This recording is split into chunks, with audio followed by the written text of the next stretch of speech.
Hello and welcome back to Talon 101.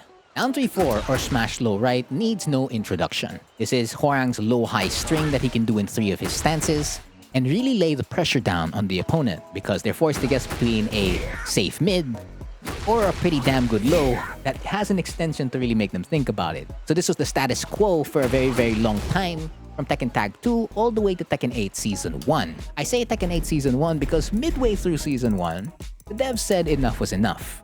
Let's make this a balanced low. Balanced low in the sense that the risk is now appropriate for the reward it gets.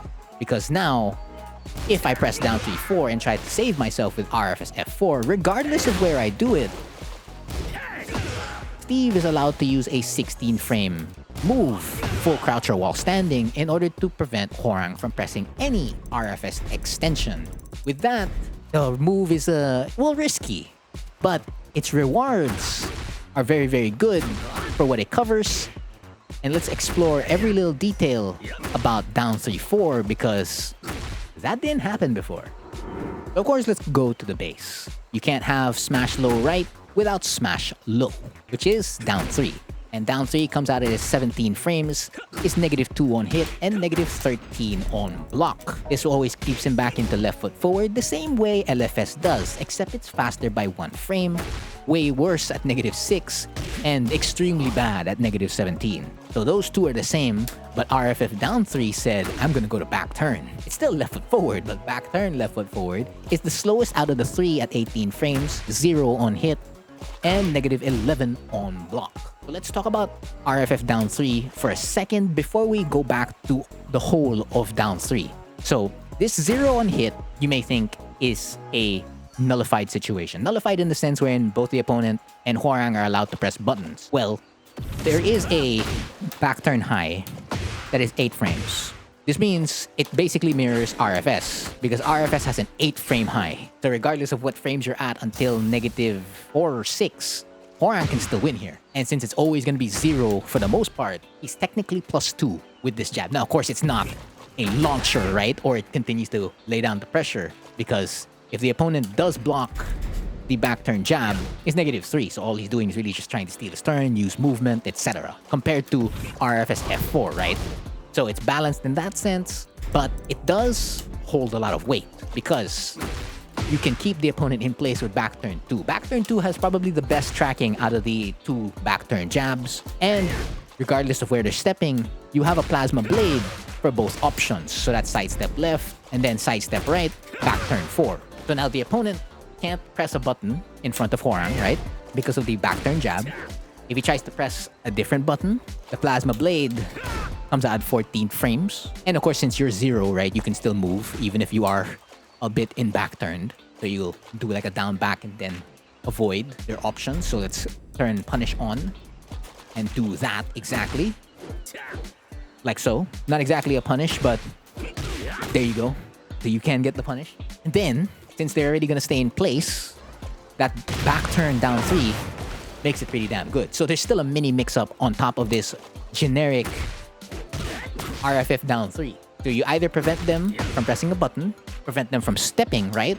Or keep them in place. And let's not forget that there's still homing grabs from back turn to continue laying down the pressure because the opponent was already thinking of down 3-4. They're already preparing themselves mentally to block the mid-low mix-up, regardless of whatever timing you use. And then suddenly you just do back turn down 3 and then put a brand new mix-up on top of it. Because there's no real mix-up from down 3 or LFS down 3. The most you'll get here is simply using movement, right? So down 3, sidestep, boom. That's the, if you want to spice it up, that's what RFF down 3 is for. Now, going back to the whole of down 3, right, is that since the move is officially launch punchable, the down 3-4, right, is launch punchable. This is a strategy older Hwoarangs have used in older Tekkens, most especially when down 3-4 wasn't a natural combo. You see what I did there? I pressed down 3 by itself and left foot forward and allowed the opponent to just simply press their punish. Now, of course, if they pressed something that was 13 frames or faster, I'm punished. But since they're trying to go for the launch, right, because it's a launch punishable low, and they have to mash it as soon as the kick comes out so that they can get the punish, you can now mess with them, recondition them in that sense where it's just like, okay, nope, I wasn't doing it. Now, of course, that is a 15 frame move negative 15, right? But as you can see, like Hwoarang's DF2 doesn't reach there. So you're only really getting 14 frames or faster, but that's very, very good. Now, of course, you cannot do this strategy with LFS because that's a negative 17, nor can you do it with RFF down 3 because that's negative 11. You can't turn around, nor can you, what do you call this? Use a back turn jab to save your skin. So that's very, very good for down 3 as a whole, and it's a strategy you should be considering, along with the fact that this move hits grounded. Well, 2 out of the 3 down 3s hit grounded. So LFF down 3 does not hit grounded, LFS down 3 hits grounded, and RFF down 3 hits grounded. So that increases the value of LFS and RFF for Okizeme. Here's a very, very quick example in open space wherein you use LFS down 3-4 to hit grounded and continue catching them if they want to continue staying on the floor. Because if they don't stay on the floor, right, and they just tech roll, then if we use right foot forward as our Okizeme option, then you'll still get some pretty good moment wherein down 3-4 hits. Of course, in that situation, it was blocked, but if it hits, right, you get the mix-up, blah, blah, blah. And that Okizeme extends towards the wall. So again, if we turn this off, because those 2 hit grounded, and we want to go for RFF, and then if they press a wake-up kick, that's an RFS DF4 waiting to punish them. If they just stay in place, or let's say they don't tech roll, right, and they stand block, if you wanted to get the back turn mix-up, you could get it from RFF. And now they really gotta think twice again, because it's just like, oh, there's the down 3-4 Okizeme mix-up, and then there's the back turn mix-up from down 3-4 itself. That makes down 3 as a whole pretty unique. And so let's move on to down 3-4, right? Down 3-4 as a whole. The smash low right is plus 14 on hit move and plus 8 on block. So it's still very, very good. If this game, that is if the second hit gets blocked. And all of these versions will put him in right flamingo stance immediately. So plus 14 on hit, plus 8 on block. And of course, all the base will be different, 17, 16, 18. The important part is that the damages are different. So this is 20 frames. This is also 20 frames.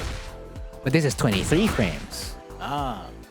So RFF is looking very, very unique, wherein it has that back turn mix-up, and it has the damage, and the tracking is different. So if I do try to catch sidestep left, I can catch it with LFF, I can catch it with LFS, but I cannot catch it with RFF.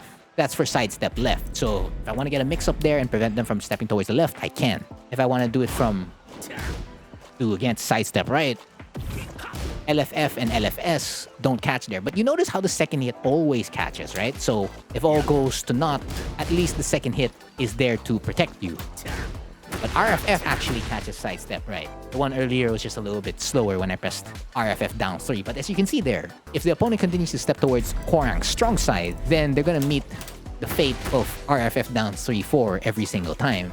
But if you want to protect his weak side, then LFS and LFF actively do that with down 3-4. Albeit, of course, again, right, if they block it, it is what it is, you're gonna get launched. But that's fine, because this is still, objectively, the best low in his kit, forcing a basic mix-up with RFS 3 slide 4 and RFS down 3 if you don't want to think about whichever options you want to use. But if heat is active, then you're only really boiling it down to 2 other options, right? Which is RFS back 3, dash into +5, and the Hell Sweep, provided of course it doesn't get blocked. But that increases the threat. Now, let's go back to the fact that it can be launch punishable. This is a big if, but as you can see, right, for as long as you press the button, you punish this low, right?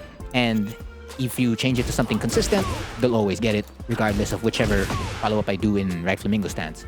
But the thing is, you still want to press it, because if the opponent is super late, and this is super late already by this point in Hwoarang's version of down 3-4, if they're that late, you're still going to get rewarded with that. So that's why you still press RFS F4 or RFS up forward 3, depending on like which way the opponent is attempting to punish down 3-4. So let's talk about usage. So there are only really 2 ways you're using it. Either you're using it A, to force the opponent to duck, because this is the low that will pretty much force them to duck, because, right, so if I change this to standing block so that the opponent doesn't block it, right? And you want to start the blender up. So let's say our sequence is down 3-4, RFS 2, RFF 3-4, RFF down 3-4 into another RFS 2, RFF forward 3 into an LFS down 3-4. That's saying it really, really slow. Let me do it really, really quickly. Bam, bam, bam, bam, bam, bam, bam, bam, bam, bam, bam, bam. You see, like the lows, his health will get chipped. And we can do that by turning off health recovery and seeing how much, you know, HP you're really taking away in that one sequence. So down 3-4 RFS 2, RFS down 3-4 RFS 2, RFF forward 3, LFS down 3-4. That's pretty much half-life. Well, not exactly half-life, but you're getting really, really close to half-life. So that's really gonna force them to duck. And what you wanna do is use the exact same situation to punish them for ducking. So again, if the sequence is down 3-4 into an RFS 2 and then another down 3-4, and the opponent's gonna think about a duck there, right? We start with down 3-4 into RFS 2. So down, bam, bam. So they're gonna duck there, right? Because they don't want you to re-loop down 3-4. Then that's where your mids start to complement this a lot. And if it was like from the RFS 2 itself, so boom. So that's one way to really use it. It's the fastest way to condition your opponent to be like, hey, please start ducking. Because this is the one low that I can use to continue, you know, continuously basically chip you.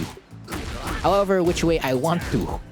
Because it's basically connected to 3 of stances. Well, again, excluding RFS, but RFS can get access to that down 3-4 again, so it just never ends. That's the first one. You're basically using it to force the opponent, and then you're gonna replace the situation where you use down 3-4 with a mid. Fastest way. The second one is to use it sparingly. You're using it as like your safest, well, not safest, right? Your last card, right? Your last resort type of card wherein, okay, you're gonna play around more with like down back 4 and willingly play around that kind of mix-up, whether the opponent actually sidesteps, whether they're low crushing you, high crushing you, etc. You'll go as basic with down back 3, down 4, and sidestep 4. So like you're really just gonna hang safe until you actually need that damage, because this is, well, is it conditioning in a sense? I guess it is, wherein you're showing them different lows at different tempos and frame speeds, and then suddenly out of nowhere, the main load that they actually were looking for is now something they can't block.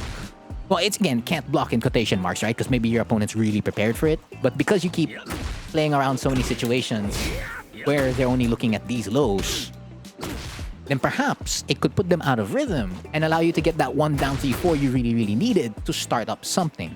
Because again, none of these lows can do that, even for down back 4. That is a mix-up within a mix-up between both you and your opponent. But again, down 3-4, nothing matchup dependent about this as soon as it hits. So again, reverse conditioning by using other lows to get that one low you need. So if you're in a situation where you had low HP, and let's say you activated heat at that one moment, and you're using the situations where, right, you're gonna replace it, and like they get hit by the down back 3 there after your jab, you're like, okay, I need to go all in now. And then you can get a really, really damn good spot, right? But basically, mids to complement down 3-4 and to protect its weakness now of being a launch punishable low, change up a lot of the timings. So whether even if you're using it to forcibly make them duck, or you're doing other moves such as down back 4 to check them. And then, you know, of course, down 3-4 to seal the deal, or catch them standing with down 3-4 to continue laying down pressure. Yeah, so that's everything I know about down 3-4, smash low right. That's been pretty unique. Well, mainly the base. The base part was mainly unique. Not so much on the actual down 3-4. Very, very straightforward move at that point, yeah? So again, I've been Frontier, and thank you for watching.